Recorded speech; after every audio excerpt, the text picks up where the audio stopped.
إخفاء الظهور في الواتساب. تابعوا الفيديو للنهاية. مرحبا بكم متابعي قناة منوعات. لذات شرحنا اليوم هو عن إخفاء الظهور في الواتساب. تابعوا الفيديو الأخير. لا تنسوا ترك لايك، اشتراك، تفعيل الجرس ليصلك كل جديد في قناتي.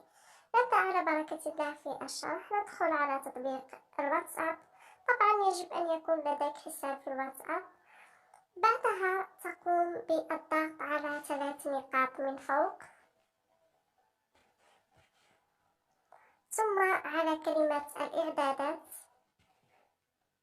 ومن الإعدادات نجد كلمة الخصوصية. نقوم بالضغط على الخصوصية، ومن الخصوصية نجد هنا آخر ظهور ومتصل الآن. نضغط عليها.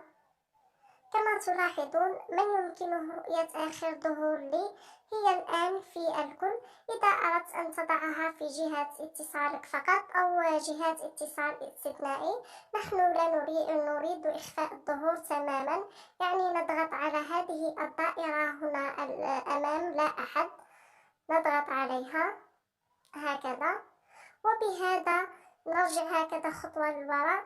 قمنا بإخفاء الظهور، يعني لا أحد يستطيع رؤية أنني موجود في الواتساب.